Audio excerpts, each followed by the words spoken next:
این حجاب دورانی در اصل به حجاب خیال کردن به تن و سر را پوشانیدن، ستر و حجاب اسلامی را بجا آوردند. اما بی‌خبرند که ای زنان لچ و تنگ پوش و نیم برهنه نه آنقدر فقه دارند. باز این طایفه زنان بی حیا با شکمیدن خود را نمایش می‌دهند. حامله‌داری نعمتی گرانبهایی است که الله تعالی به تو هدیه می‌کند. این نه تنها خوشحالی بلکه امانت از نزد پروردگار است. خداوند در قرآن می‌فرماید زن مؤمنه باید حیا داشته باشد. پیامبر صلی الله علیه و سلم نیز فرمودند حیا پر ایمان است.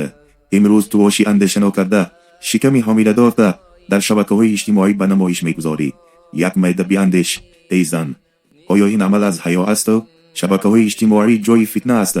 هر کس با هر نیت می‌تواند نگاه کند، سخن کند. آیا می‌خواهی صورت تو و شکم دمت ابدی در ذهن یاد بیگانگان بماند؟ الله زینت زن را در پوشش، حیا و احترام نفس قرار داده است. حامله‌داری عزت است، نه واسطه نمایش. اگر می‌خواهی خوشحالی را تقسیم کنی، آن را با طرز اسلامی کن، با احترام به خود و به امانتی که در شکم توست. از الله بترسو، این عمل شنیع را ترک کن. حالا ای تو بعضی زنهای دیگر یاد میگیرند.